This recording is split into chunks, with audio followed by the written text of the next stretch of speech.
This video is being shown to you under Section 107 of the Copyright Act of 1976. Allowances is made for fair use for purposes such as criticism, comment, news reporting, education, and research. Fair use is permitted by copyright statute that might otherwise be infringing. Smash that like button. Let's go. What's up? It's your girl, Survivor Speaks, and I'm back with a live video. So,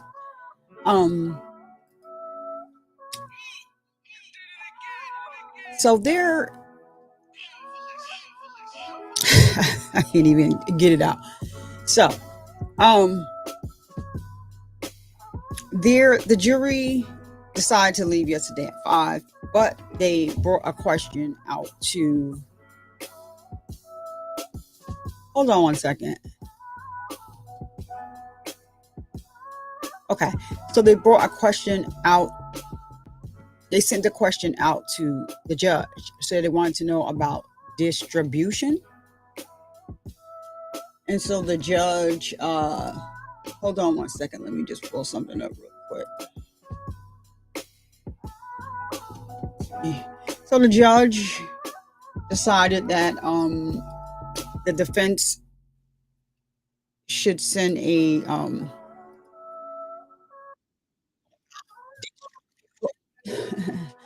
proposed instruction for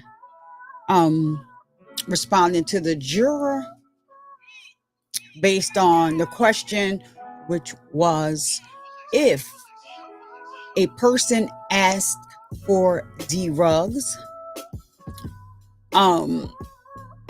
is that still distribution? So, and they went home after that. However, as I stated, they had until 6 o'clock to provide a response, and they have provided the response this morning. Okay, and so we're going to get into that because the prosecutors is not playing, and the judge, is not playing, right? He's not playing. This is a serious matter, and it appears that P. Diddy's team attorneys are, playing this game, trying to get something on a technicality, get the case thrown out in a technicality, trying to read the jury. They were having issues with juror number 25 yesterday. It looks like they may have resolved that because they never said anything else about the juror. And I don't think they said anything else about the question that was asked, sent out from the jury in the back. So maybe the response was that he, as far as distribution, as the judge explained to them, maybe he just didn't want to follow what the judge was saying. But it looks like they send a question out instead, and the judge has responded to that a few minutes ago. So let me just share this out really quick because I just hopped on real quick because I do have a little time, and yeah, I just want to go over this really, really quickly.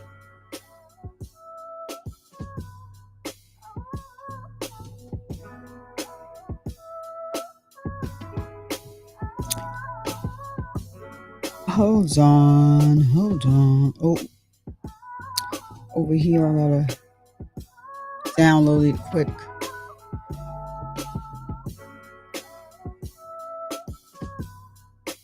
I knew I was over here for something. I'm just like, hold on, let me just send this out. I don't see. What did I do with it?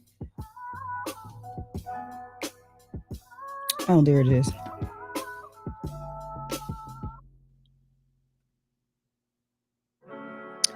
There it is. There it is. There it is.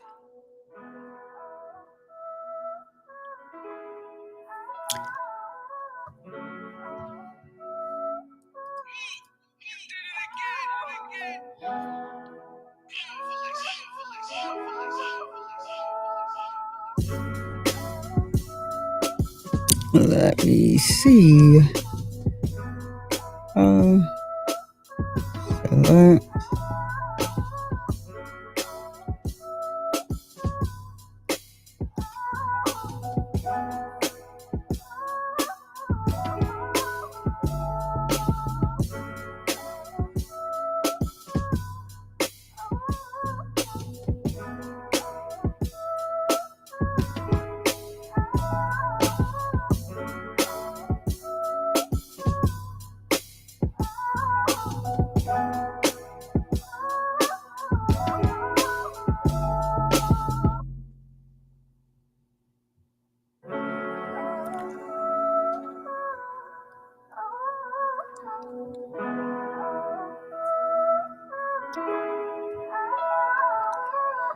All right, give me 1 second. I'm just needing to.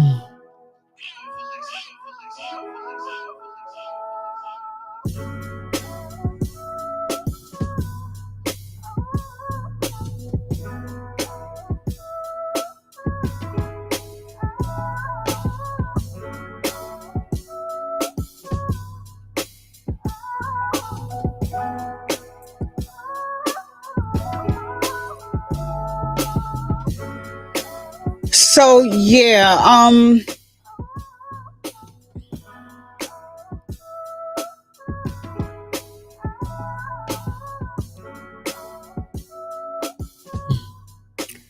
let me just add this really quick. I'm just updating.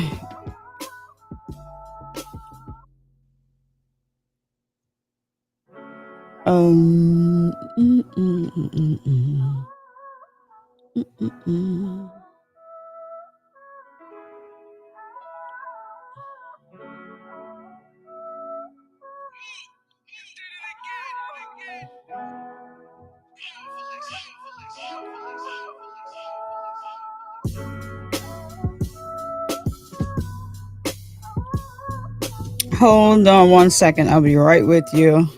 Just an update from inside the court. So Diddy's team gets scolded.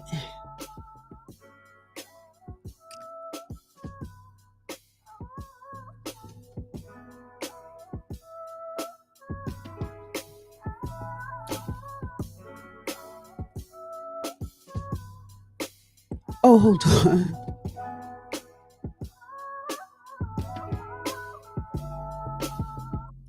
All right, so there we are.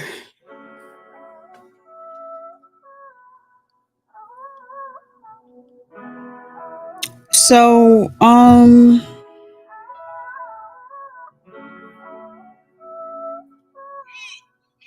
I got to put it one more place. I'm sorry.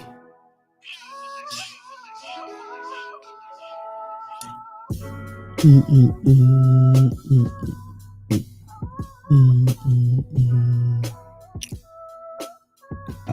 what am I looking for? Oh, yeah, can't do that.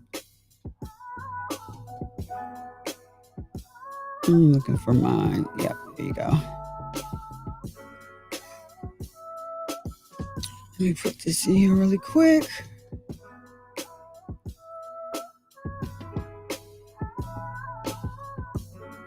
All right. And so now I'm back. All right. So yeah, Diddy's team gets scolded. If you're here, please like the video for the free. It's a free way to support the channel. And then for the free 99, please support the channel for the free 99 by hitting the like button. If you're not subscribed, subscribe.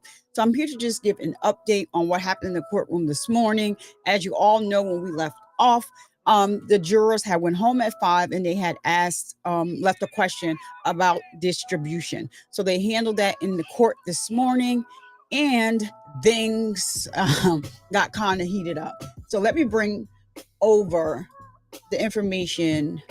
Shout out to Jewel Manzi over on X.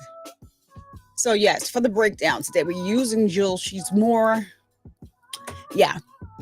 she's in the courtroom. She's giving us up to the live updates, and so we're going to just jump right into this because what up, Allie? Thank you so much for always jumping in, and so let's get right to it. So here we go. This morning they are resuming court to take care of the questions sent out by the jury, but things took a turn this morning. Judge Subramanian is not having any type of foolishness in his court, and he called the defense out. All right. So here we go. So the judge says, I'm adopting the government's response to the jury's question about drug distribution. In response to the jury's question, I will be sending the following note. The court refers the jury to page 37, lines 1 through 3 of its jury charge. The word distribution means actual, constructive, or attempted transfer. To distribute simply means to deliver, to pass over, or to hand over something to another person, or to cause it to be delivered, passed on, or handed over to another. Distribution does not require a sale. He's going to tell them again, once again, because he already told them this. The distribution does not require a sale. So now here's an attorney from for the defendant, Driscoll. Can we place something on the record regarding sole possession? The judge says this definition of distribution could mislead the jury. Driscoll says, but the judge says, hold on in my courtroom. Okay, hold on. Both parties previously agreed to this definition without objection. So what's the issue now? Chow, he tied. All right, and Driscoll says, just a moment. Comey says, they're trying to mislead the jury, Chow. This is what the government is saying. They're trying to mislead the jury, okay? So Driscoll then says, then may we mark our defense proposal as a court exhibit? And the judge says, yes. All right, and court has been adjourned. Sean Combs went to tell his mother it'll be all right before he was let out. What? Okay. Wow. So it looks like they were asking a question about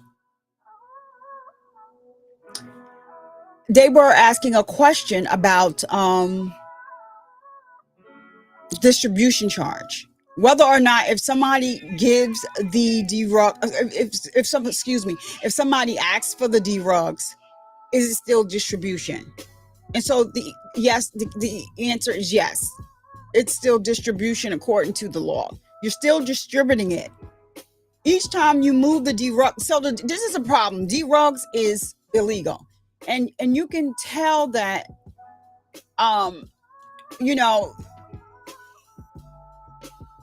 they left the marijuana off, right? Because it's legal now.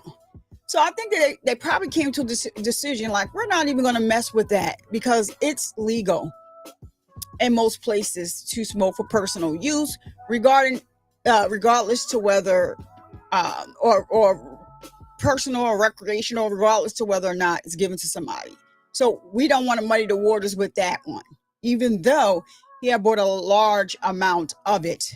But we don't want to mess with that one, right? So they were just using the Molly, the MDMA, ketamine, Shane, Tushi Tootsie with its snow stain and mixed with, what is it, Molly, and it's dyed pink.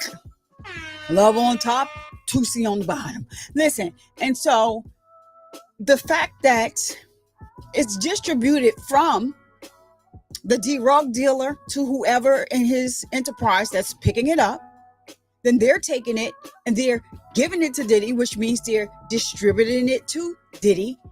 Diddy is distributing it to, Cassie or whoever else, because some of his staff as well. And all of this was done in furtherance to make Diddy happy. They all work for his enterprise. That's the way you have to look at things. That's the law. We don't try to, persuade anybody. That's just the law. So if they're asking that question, more than likely they are going to say he's guilty of distribution. Now, we already know they got him on the bribery. He paid $100,000 to make the tape go away. Either way they want to spin it,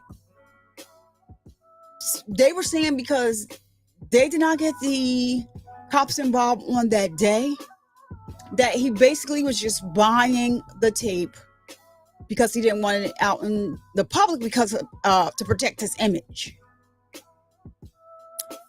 So that, and I'm not even talking about the first case of bribery. I explained yesterday that when the security guard came up into the hotels, he's Officer Flores now. When Cassie called, he came upstairs. He was the assistant director at the Intercontinental Hotel. When he came upstairs to separate, Diddy and Cassie and to see what was going on, he made sure Cassie got her things. Puffy attempts to hand him a stack of money. He's like, no, I don't want that. So that is considered he attempted to bribe him, but bribery, if you will. And how they can basically tell that this officer was telling the truth, because when they made the deal for the tape, they asked for $50,000. Diddy gave them $100,000, right? And that was the director. Officer Flores was the assistant director. Officer Flores, a second time, was like, no, I don't, leave him out of it. And so it gives credibility to what he said the first time, how he took the fact that he went to hand him a lot of money. So they tried to muddy the waters and say, because Officer Flores told them, you're going to have to pay for this to get, for us to clean this mess up. And so the defense latched on to that and was like, oh, so he was giving you the money for the damages. They didn't even assess how much the damages were, any of that. So, play stupid games, you win stupid prizes. And so, Diddy paid this team millions of dollars. But I'm not going to say to not only did they not put on a defense, I understand why they didn't. Because anybody that they would have called to that stand, they would have been subject to cross-examination. And then during cross-examination, the government would have took the gloves off, because it would be now Diddy's case in chief, and they would need to go ahead and do what they needed to do. So they was coming for the jugular. When it's their case in chief, they're a little more poised, contained. And so the defense comes out swinging. And then when they switch spots, that's exactly, they switch energies. That's how that goes. So to cross-examine, because listen, let's not forget that everybody that got up on the stand, they were saying how much they learned so much, and how, he's sort of a perfectionist, I say, narcissism, and all of the above. But when they asked the question, is he a good guy? And the CFO worked for him for years and years and years, he just was like, and his defense team was like, oh, withdraw that question. Because listen, Brendan Paul asked them, how do you feel about him? His defense asked, because these questions that his defense team was asking. He said it's complicated. Basically, he's like, it's complicated because, I the rest got to go through all of this because of him. But yeah, you made a conscious decision to also do what it is that you did. But now you want to come in here, you want people to just erase the fact that you had the D-rugs on you. And you got arrested for it. Unless the bag he had was Diddy's. We know how he likes to shift blame onto other people. So that is what happened this morning in the courtroom. So we are still on verdict watch. I don't believe that we have anything else as of yet. So we are keeping our eyes and ears open, but I think they got him on a distribution because they sent that question out. The bribery, they only need 2 predicate acts. They only need 2 predicate acts to find him guilty of the RICO. They got him on prostitution. They got him on transporting paid male workers, and because he introduced the paid male worker into the equation, now it's X trafficking on both parts for Cassie and Jane, because he introduced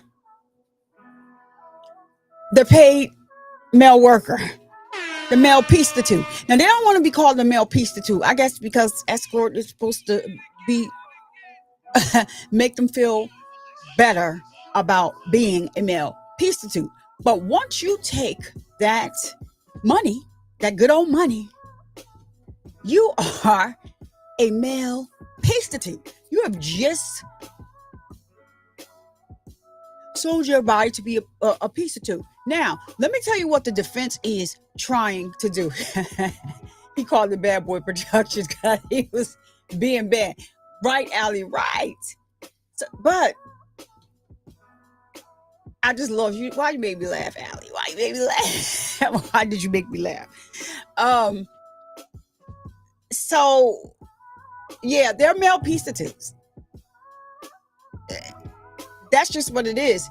And like I said, people can laugh if they want to. He's even being charged for transporting the Astroglide, because they said that it interferes with interstate commerce, because he brought this stuff to commit I can't make this stuff up, y'all. I can't. AX act. So yeah, they're charging him with it. It's a thing. He interfered with interstate commerce. I didn't make it up. Don't shoot the don't shoot the messenger. Okay. It is what it is. You got everybody coming out the woodworks. Let me see if I can find it. Because you know what? Sometimes people don't believe stuff until you put it up there. Hold on. Let me see if I can find this for y'all so we can read this together.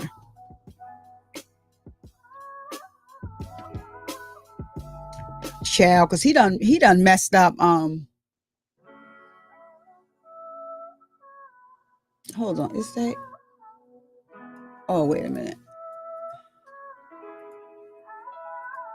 All right, so.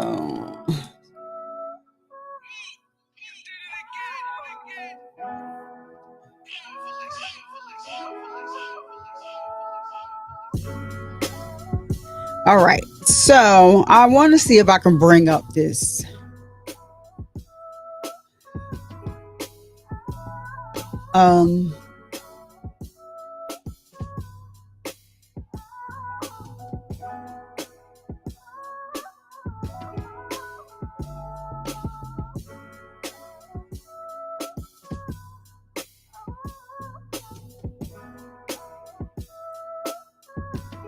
Hold on 1 day.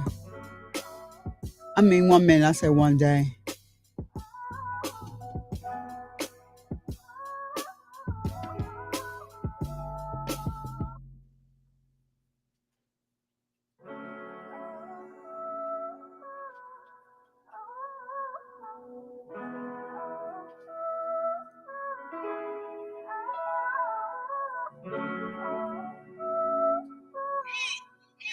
Okay, so here we do. I do have an article here from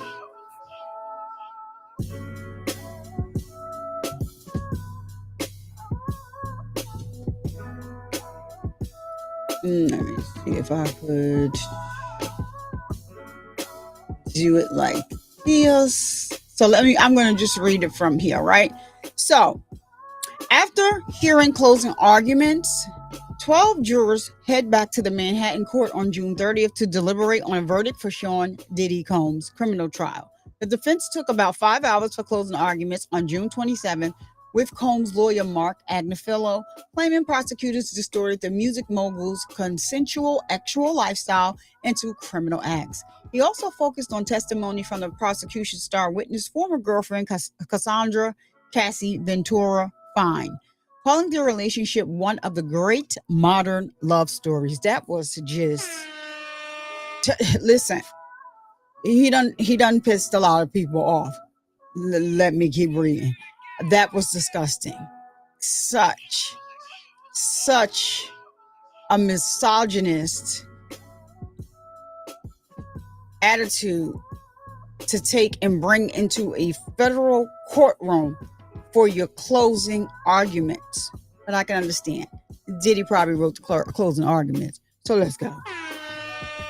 So if you had to give their ex-life a label, I guess you can call it swingers, Agnifilo said. Combs, 55, was arrested in September on charges of racketeering, ex-trafficking, and transportation to engage in prostitution. The rapper's legal team first offered a window into his defense during a court hearing on April 25. April 25th, arguing that Combs isn't guilty of federal X crimes because in his mind, he was engaging in actual swinging. But Combs' alleged actions have nothing to do with the swinger lifestyle, said Brett Chamberlain, executive director of Open, a non-profit working to expand acceptance for families in non-monogamous relationships, using non-monogamy or swinging as a legal defense to explain away alleged harmful behavior mischaracterizes what these relationship structures are about and potentially harms our community by reinforcing harmful stereotypes, he said. What is swinging? Swinging is a consensual, non-monogamous, sexual behavior that takes place when singles or partners in committed relationships engage in intimate acts. It's unclear how many partake in swinging today. Some estimates have said 2% of couples or less, though one study from the North American Swing Club Alliance said 15% of U.S. couples have tried it at least once in their married lives. At the center of this lifestyle is informed, revocable consent, meaning if you're in the swingers' life and you're going to these swingers clubs and you are in the heat of passion, and as soon as you said, I can't go through with this, they stop. You can't go on according to what you're saying, right? So it says Susan Wright, spokesperson for the National Coalition for Actual Freedom, an advocacy organization for consensual non-monogamy communities. This requires lengthy conversations to set safe boundaries and ensure all parties enthusiastically agree. What? Child. Non-monogamous people joke that they spend more time talking about X than having it, she said. These relationships prioritize communication, mutual agreement, and respect for everyone involved. These conversations happen often before and throughout activities, Chamberlain said. Non-monogamous advocacy organizations like Open educate communities on what consent should look like, freely given without pressure or coercion, revocable at any point in time, informed about sexually transmitted infections and substances, enthusiastic and specific. The key distinction of ethical non-monogamy is that these conversations happen proactively and deliberately, rather than assuming everyone shares the same expectation, he said. Anything other than heck yes is a no. Collie George, 34, was infuriated to learn that Diddy's defense claims he was a part of the swinging community. The swinging community is denouncing Diddy. Listen, tell them to stop lying on us. We don't do what he did. So let's go on and see what they say. He said, it's really irresponsible and damaging to the community, said George, who is an ex and relationship coach in Cleveland, Ohio, specializing in non-monogamy. After details of the music mogul's freak-off parties came to light, swingers say they don't align with most non-monogamous events, which revolve around safety, respect, and consent. Combs' ex-girlfriend, Cassie Ventura Fine, known as the pop singer Cassie, testified on May 13th about the rapper's alleged freak-offs, describing them as drug-fueled X sessions that lasted 36 to 72 hours. What about, so 72 hours is 36, 3 days to, oh, wow, 72. All right, okay, yeah, that's 3 days, and then it's 48 is 4. Child, 72 hours. That's a lot, child. Cassie says she felt pressured into demeaning actual performances and that the sessions would leave her recovering for hours from the drugs, dehydration, and sleep deprivation. Drugs are not typically a part of swinger events, and many attendees prefer not to drink alcohol, George said. Body language plays a part in consent, and substances can cloud certain cues that would indicate someone is uncomfortable. So once you get somebody, drunk, or once the person is high off drugs, consent kind of goes out the window. So they're staying in these professional swingers club. They do not drink or, use drugs during when they're swingers club, because it changes the consent factor here.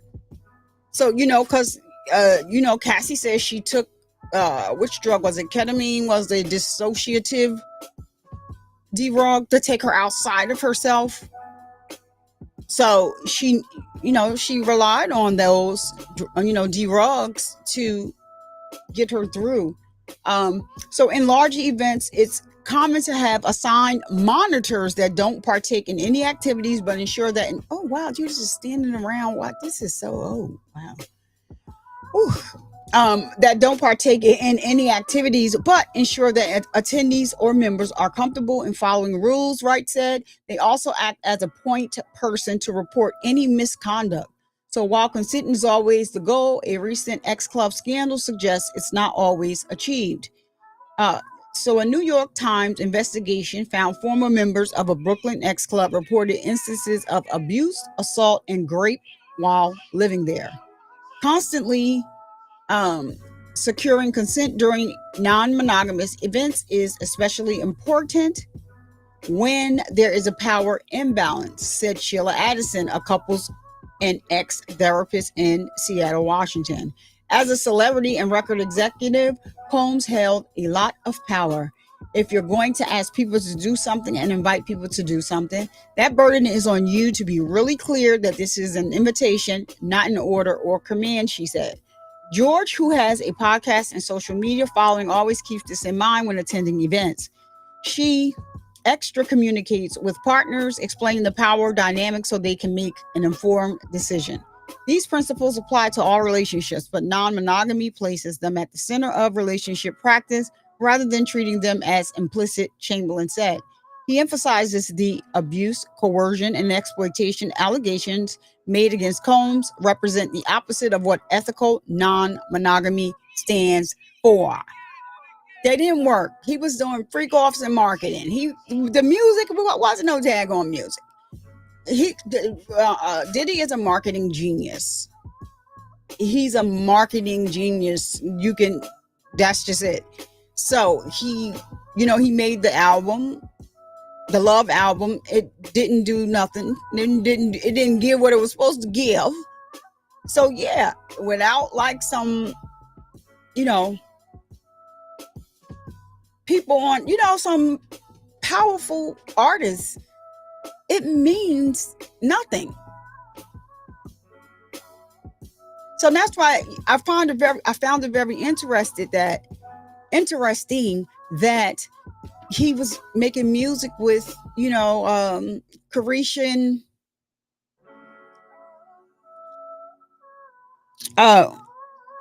Carisha and JT, because JT is on Act Bad, but then just him and Carisha is on another hit. He's trying to see what he could get in. All right, so ethical non-monogamy is about creating more honest, communicative relationships, never about excusing harmful behavior, Chamberlain said. So the Swingers Association they are very upset about them using the swingers life as part of their defense. Everything that he was doing to Cassie and Jane and with whoever else did the freak offs goes against what they believe in. So they said, tell Diddy to stop that crap. He cannot come and take part in the swingers lifestyle because he don't like to tell the truth. So I just wanted to, read that, bring that to y'all attention as well, because hold on now. They back. Diddy about to get those football numbers. Oh, AOBD is AOBD today. Listen, they came back to the courtroom, y'all. Let's see what they saying. All right. The defense and prosecutors are back in court because the jury has sent in a third note. They're asking for transcripts from 2 witnesses. Child, it is going down. It is going down. So I guess they resolved the issue with juror number 25 by asking about that distribution charge. And so now it looks like they done moved on to something else, child. They done sent in a third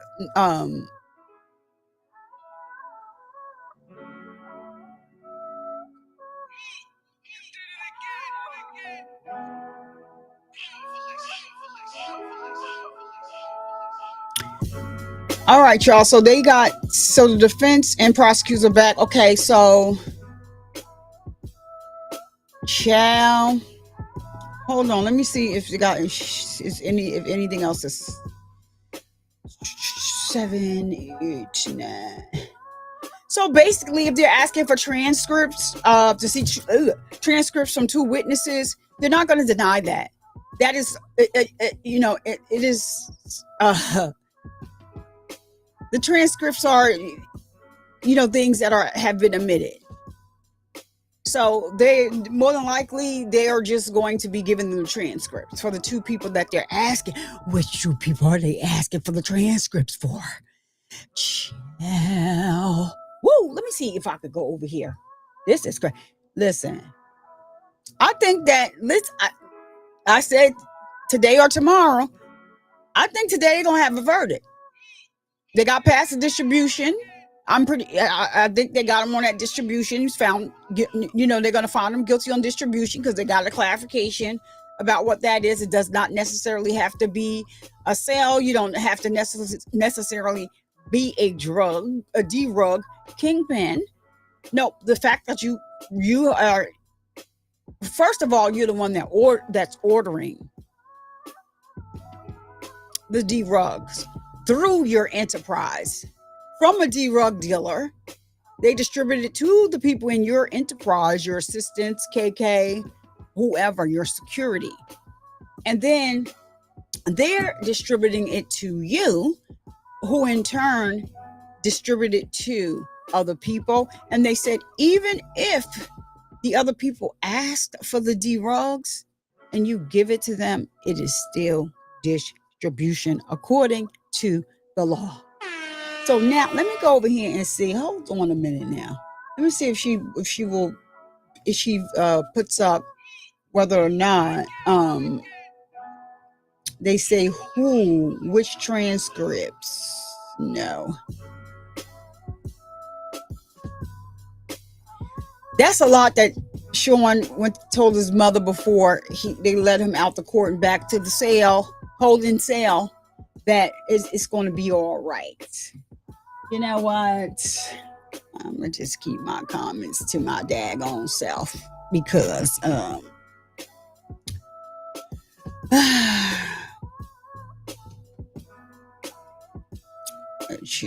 I'm going to just keep my comments to myself because I don't. Hold on, let me see if he.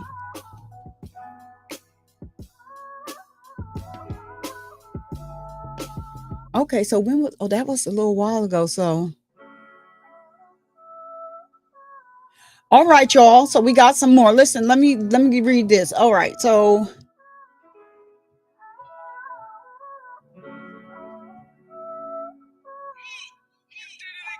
All right, let's see. Okay. Another no has emerged from the jury. It has yet to be read out in the court, nor has Sean Combs been brought back in from the holding cell. For now, lawyers are milling around. Combs, lawyers Shapiro, Driscoll, Steele, Agnifilo, et al. Hunch over laptop. As Agnifilo, Shapiro, Steele, and Westmoreland huddle back by gallery, AUSA Comey turns and confers with Combs' ex-Xavier Donaldson, seated at the middle table. Okay, so the door to the holding cell half opens. U.S. Marshal checking to see if it's time to bring Sean Combs out. Sean Combs has been brought out, and his lead lawyer, Mark Agnifilo, is talking with him. Shapiro and Westmoreland are working together on something on Shapiro's laptop. AUSA Emily Johnson goes back and hands a piece of paper over to Sean Combs' lawyers. AUSA Comey goes and sits next to Combs' Xavier Donaldson and shows him something on her laptop. Yeah, and then we got this fool over here, just child. Some of these people over here on Twitter, child. This guy here, and he got the nerve to have a LeBron James ass Missy Boo. Hey, all these questions seem like the jurors are confused. Missy Boo, I think that game and pace because of the lawsuit. I believe it happened, but no one reported nothing. You know what happened though? He has been under investigation way before that. So I think that the fact that it's not just Cassie's lawsuit, right? So even though I think Little Rod, I don't know if I think his case was thrown out. He provided evidence with his when he filed his suit, pictures he was taking of things that happened to prove that he's not lying about what it is that he was adding there. The whole thing is, they're not asking a bunch of questions. So right now they only asked the one question about distribution. Yesterday, juror number 25 was, I guess he wanted to apply his personal feelings into deliberations instead of going by the law. So that's what they sent out. That juror 25 wasn't, so they were trying to find a way to see what was going on. But instead of them sending out that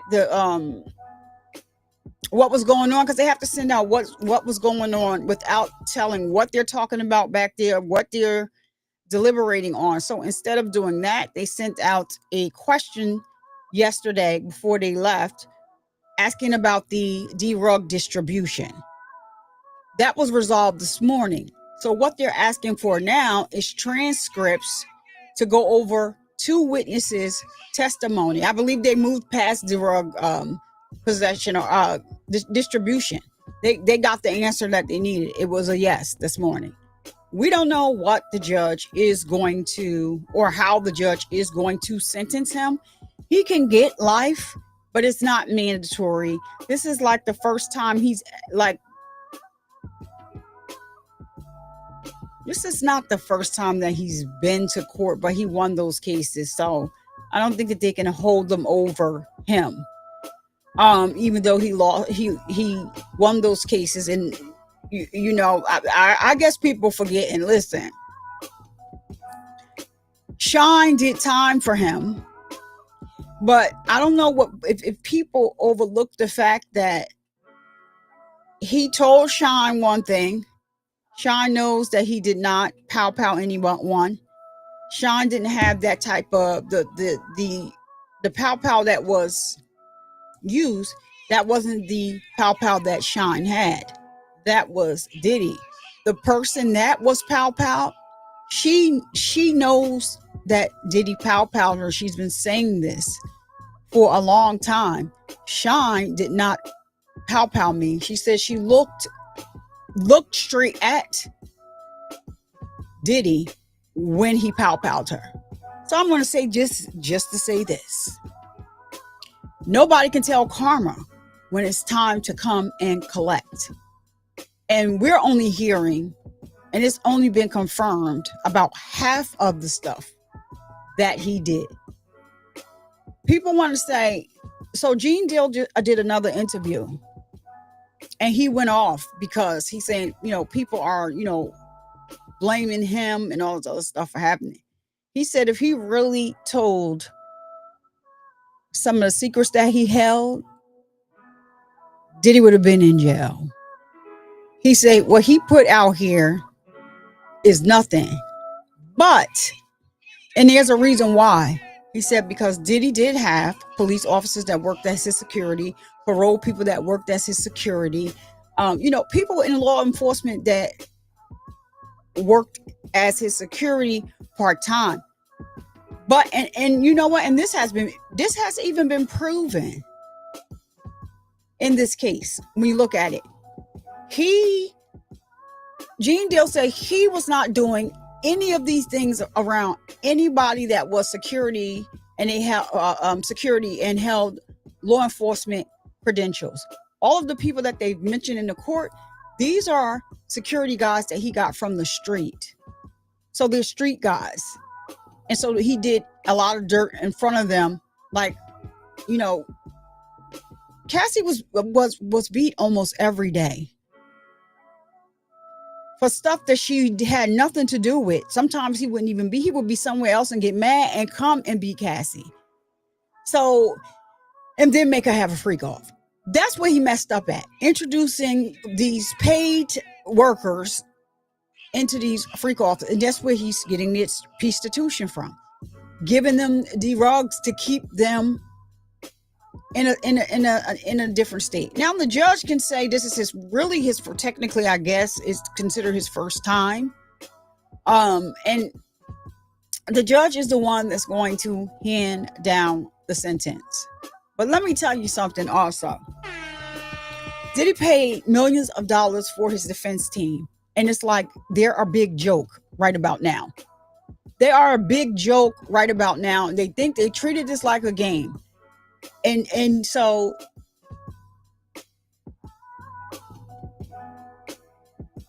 it is not good for the defense to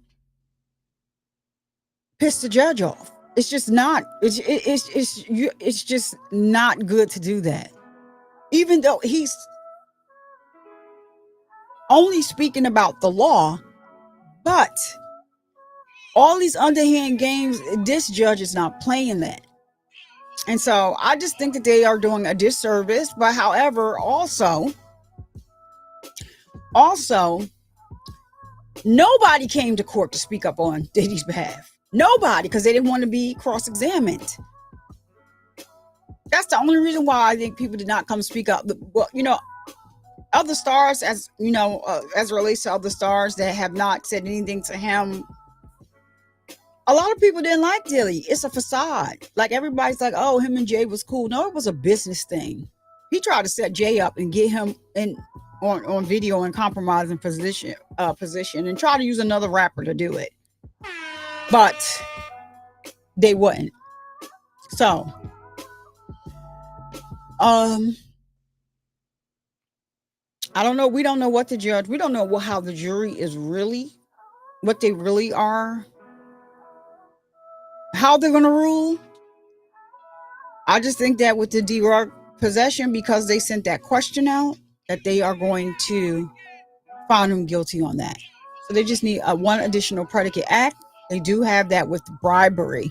He paid $100,000 to make a tape go away. And they like, CNN was like, wait a minute. And the world was shocked. And the world was stunned. So I'm pretty sure. So they didn't introduce like the Instagram post when he put up that this is a lie and Cassie's capping. This is a money grab, whatever. They didn't put that up there, but they do have that tape and evidence when he made the apology, which is corroborated by Jane, because Jane was there with him when the family got together in the huddle and made the apology, and he let her read it. He let her read it. And he had Cassie's name in it at the time, so she said, oh yeah, I think this is very personable. You should say, And his attorney told him to take Cassie's name out. They should have gave him another option. Don't say nothing. You already said what you said. To go back and do this now and give this. Anyway, if he would have put Cassie's name in the lawsuit or not, when he came back with the apology, it's not good for you, bruh. So I would have told him, just don't say anything. Just don't say anything. So,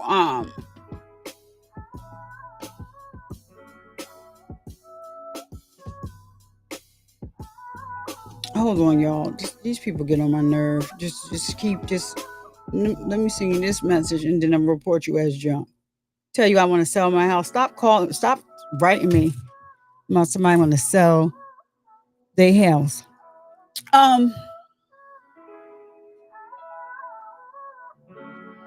Oh, okay. So Rico is more than one person. He does have more person. One, it would be open and closed case if if you look at was you here, Missy Boo? I don't think you was here. So was you here for closing arguments? So let me tell you something. So it would be open and closed case if I seen D-Rock. So they don't have to. They're gonna try her. They're gonna try them next. They don't have to try them together. I can assure you that they're going to. They already said in open court that KK is a co-conspirator, right? And the day that they said it, the defense was like, "What? No, you can't say that. You can't tell the United States that they're not going to bring a case against KK." So they said it without saying it. There's unindicted co-conspirators that are already listed. They just are sealed. They're sealed. So in the government's closing arguments, you can definitely tell that all those people that you listed there, they're going to indict them next. Then you have to look at everybody that came on the stand, pled the fifth, and got an immunity deal and to testify against him to corroborate their stories. They were also unindicted co-conspirators. That's why they had to take an immunity deal, because they all were committing crimes in furtherance for the happiness of Sean Combs. KK is going to be next. KK is up next. D-Rock, Bonds, and you left out Fahim.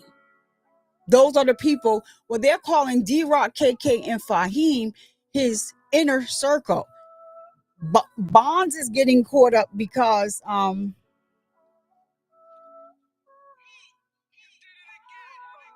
Bonds got caught up. Hold on a minute.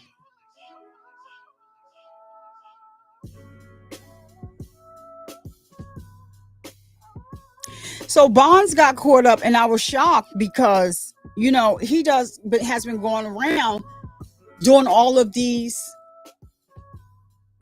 interviews. And when they said his name in closing arguments, I was like, oh, shit. So I don't think that they don't need Roger Bonds to make this case. More than likely, Cassie is going to be on the stand again. A lot of the people that was already on the stand in their trial, they're going to be on the stand as well. If you notice, Epstein was being tried by himself. Ghislaine Maxwell was tried. She was always going to be tried separately. Even before Epstein passed away, was unalive, whatever it is. She was going to be tried separate from him. So they want to do this case with Diddy, and then they're going to, family that goes out in community looking for people in this situation to help them. They let our family know what's going on for heads up, and we ride out for real, for real. You know what though? What is so sad though is that so with Cassie, and this is where I'm conflicted with Roger Bonds as well, because what Diddy hasn't put him in this place where he could be charged with kidnapping, because that's exactly what it was. You stomped on that girl's face and she ran. And Roger Bonds is the one that chased her, caught her, brought her back, told her to stay put, and then he checked her into the London hotel where she was kept a couple, for some time until she was healed enough to put makeup over the bruises.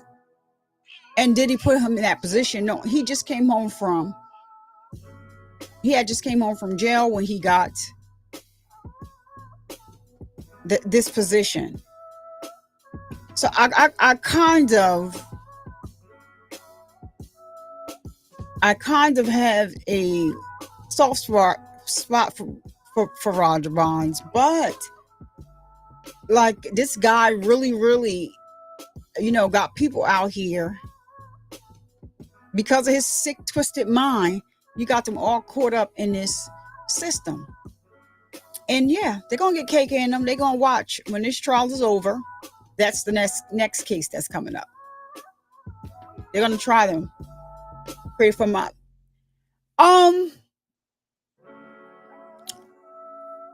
It was created for mob, but this is considered a racketeering. This is considered a racketeering enterprise. This only scratched the surface of what he has done. It only scratches the surface of what he has done. And that's, like I said, when karma comes to collect, it is crazy. You took 10 years. Well, he didn't take but 10 years of Sean's life. And he's still getting flack. He's still getting flack because, he's in government now in his country. And they still are asking him in the press about Diddy. And now that this is going on, I know that they're probably hounding him. I'm going to have to see if I can find some footage or see if I can find anything, because I know, because he did do 10 years and he knew the connections that Diddy had. He was asking Diddy for his connections so they can donate to schools in his country. You made me, you took 10 years away from my life. This is the least that you could do. It's that, to help for education. So, yeah, exactly. Listen, AOBD, they sure did. I wholeheartedly agree with that. But you did have some people that quit. But before they quit, he still had them kind of committing crimes. And the one guy, he still had them ordering up whatever. And then he quit because of him. He couldn't take the way he was assaulting his Cassie or the staff.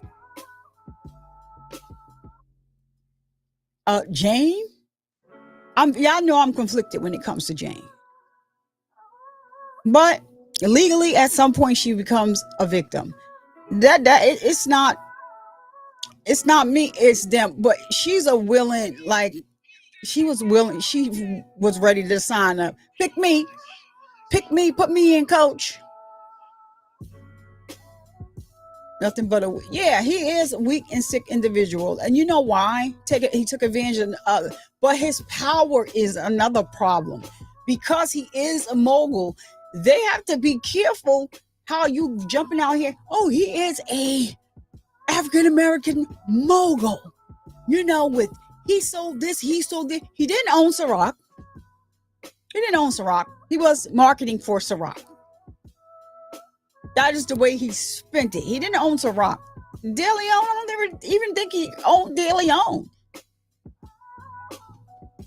Because he was trying to get more money from those deals. And like I said, I understand why he took it to trial, because he was trying to preserve some of his assets and taking a chance and hoping that he would win.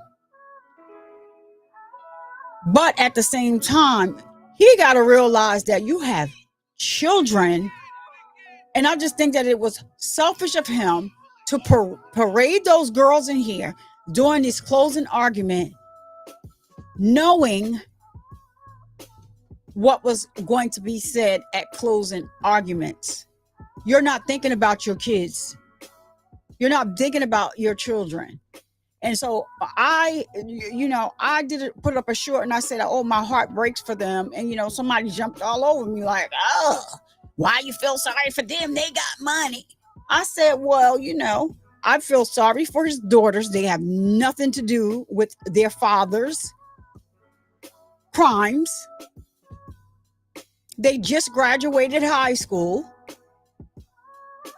He has a 1-year-old daughter. Is she 2 now? She should be 2. Now, the boys, I have a place in my heart with them, for them, to a certain extent.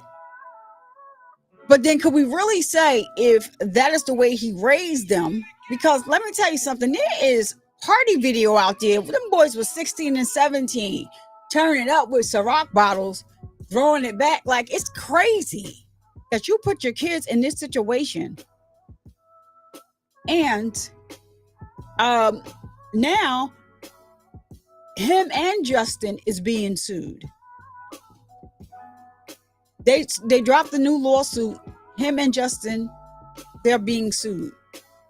Flying a girl out to Beverly Hills with the promise of her becoming a star.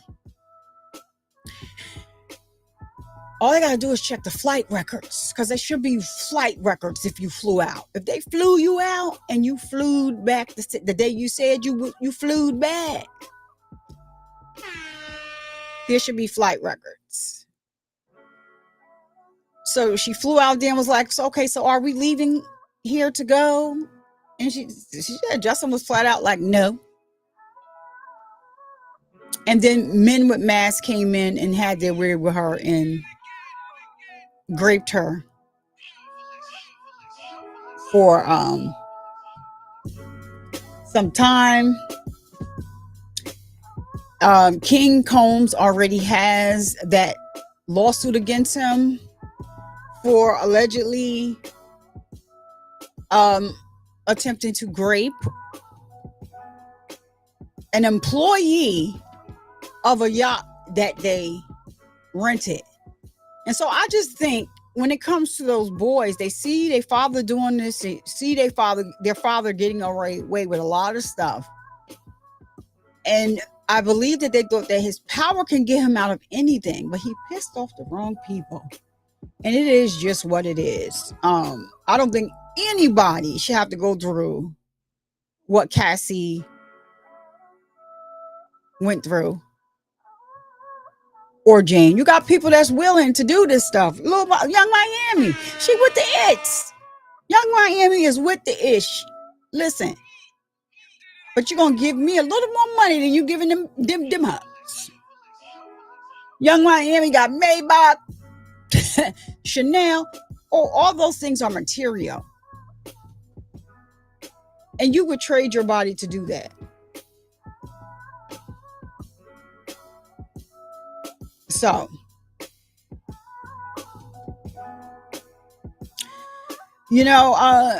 people have to be more careful. And Missy Bo, I think that it is my great grandfather told our family he refused to see a woman in this way because it wouldn't be a world without a woman. Exactly. And we need more men like your grandfather. You can be into this lifestyle if you want to. But the moment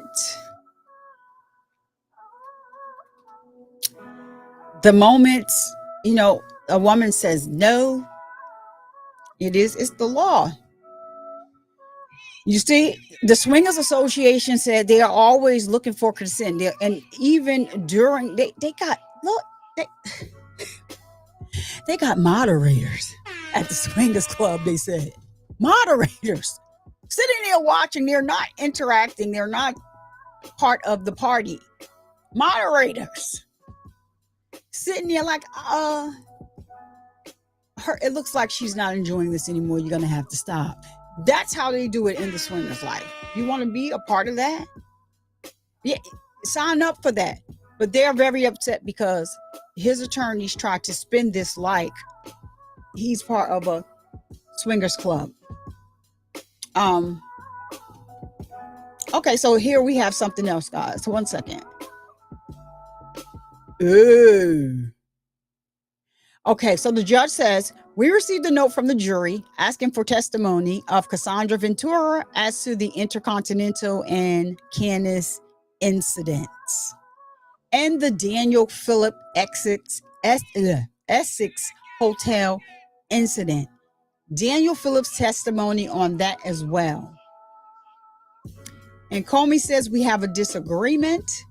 The judge says, first, let me know if either side minds me bringing the jury out and speaking to them. And Comey says we don't see a need. Agnifilo says I've conferred with Mr. Combs and we don't see a need either. And the judge says, as to any future note, let me know. So AUSA Johnson says we have a disagreement about the redirect about the Canis incident and the events immediately following. The answer was to what happened when Sean was angry. It referred to the freak off that occurred upon landing in New York. All right, so that was just 2 minutes ago. So let me refresh and see if we get anything else. Chill.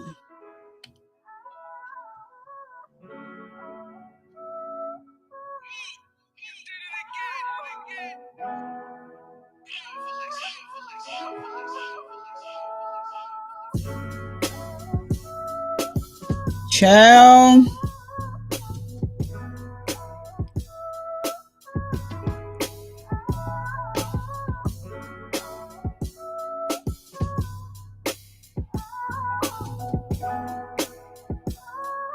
Okay, so the judge said I would likely cut it off sooner. Garagos says I have nothing to add. So that's Diddy's team saying they have nothing to add. So the judge is going to cut the transcript off after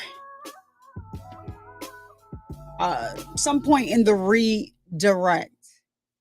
And the AUSA Johnson says we may need to speak with the court about the intercontinental.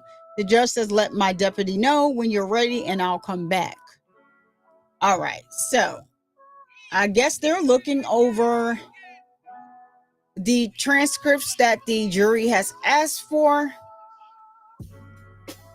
And they're saying they may have an issue, and that is the government with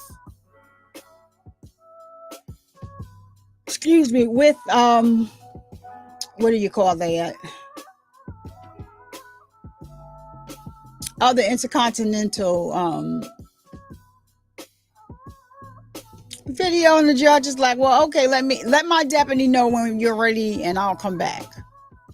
So I guess, the government and Diddy's attorneys are getting together and agreeing on some things to see if they can resolve it. If not, then they bring it to the court and let the judge rule on whatever it is that they're having an issue with before it goes back. So that's where we are. The jurors are now asking for evidence. Well, evidence in the form of the transcript. So they're asking for testimony. They would like to see it. So they must be getting ready to deliberate on Cassie's. If you say Cassie, because they have there is a instruction. If you think Cassie was ex-trafficked or something, guilty or not guilty, then they have to look at the instructions that the judge gave them in regard to that. So I guess they want the why was it not? Because they normally take all of that stuff back. Maybe because of this issue, maybe. But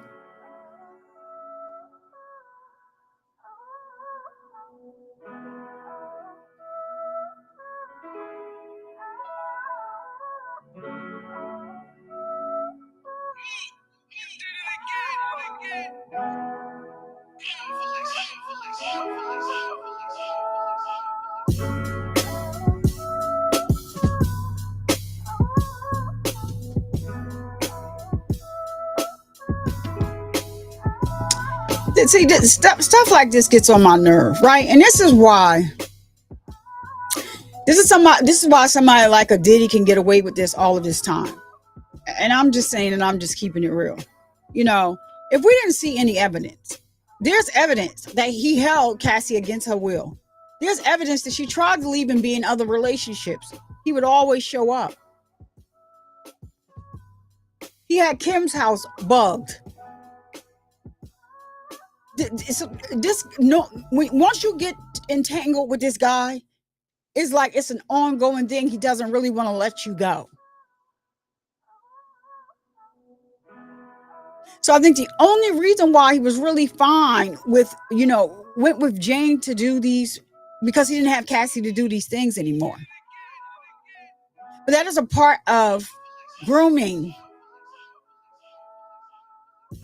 The love bombing. I'm going to bash your head in, then I'm going to take you and buy you things that other people can't even dream of. Then you're going to lay down and have 2 or 3 ex-workers, and then I'm going to bash your head in the middle of that.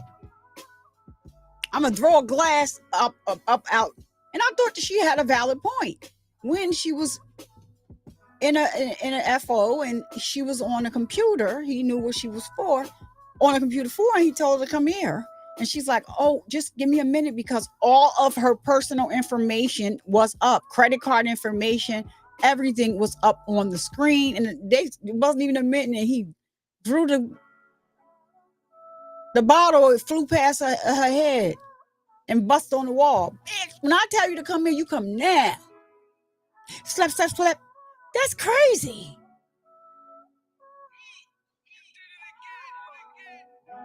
I'm just saying. I'm with you, Mizzy. I think that we do need.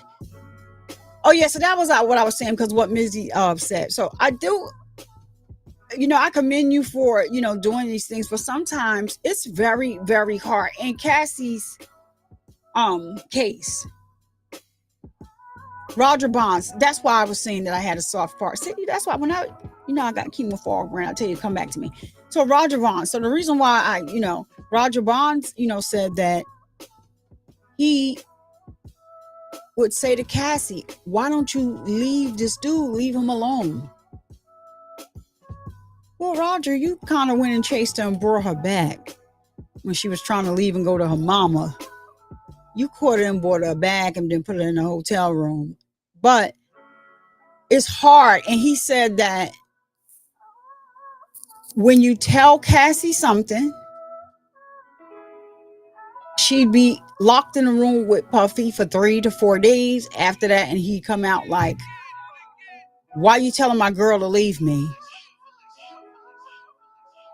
And I think in her case that she was so scared, she didn't want him to find out any other way that somebody said something to her and she didn't tell him. That she and so Roger Bond said, like, he had to stop like saying anything to her like that. Like, what if, and they said that happened. So you have victims all the time that they won't tell you anything. A lot of the time, this is why cops for domestic violence, when they go out, if somebody's not bruised up so they can take one party or the other or both, a lot of times this is why, law enforcement we came out, it's a domestic, this is how they treat domestic, but it was just a DV situation. No, that's not just a DV situation. And it can go both ways. We saw that in the Lori Vallow case.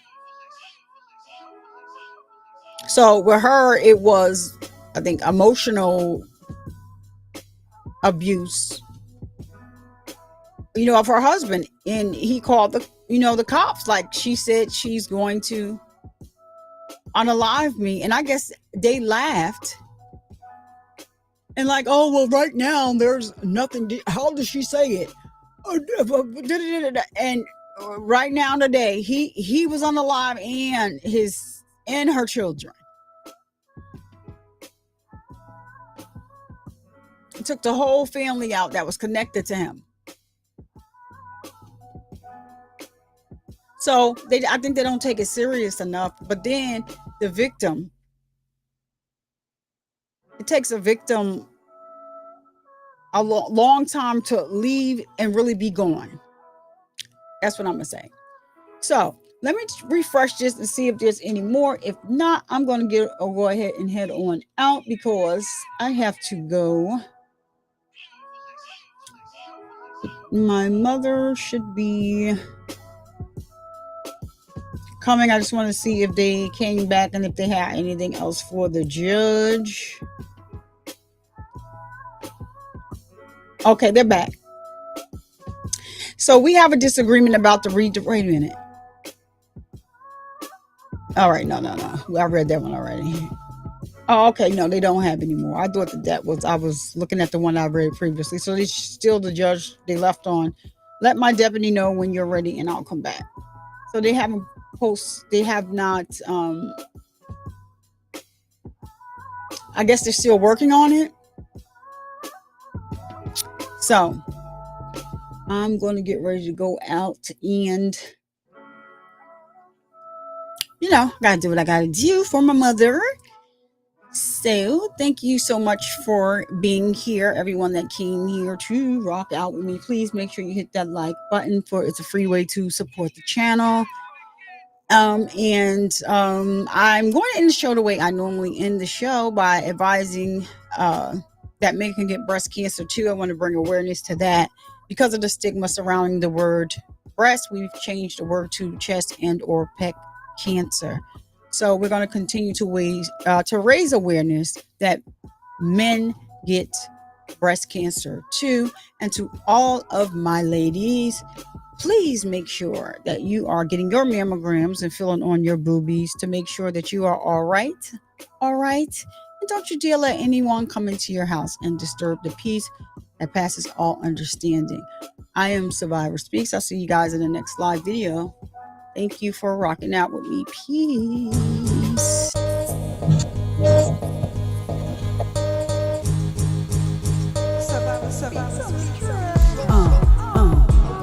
Survivor Speaks is the name at the end of the day. People love me or hate me, I don't care either way. Breast cancer busted through like a thief in the night. The cancer's ass was knocked out before the end of the fight. A champion coming through, knocking everything out. Just if you see, I do nothing for clout. Just like cancer, I'll let nothing take me out. So be respectful when you step foot inside of my house. Or prepare to have your ass escorted on out. So hop up out the bushes, wipe your feet, take a seat, and get comfortable and chill with your girl. Survivor Speaks, yeah. Hey, hey, hey. Who, what? I'm Survivor Speaks. What time is it? What time is it?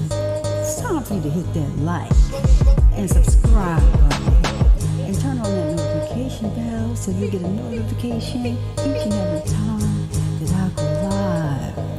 Yeah.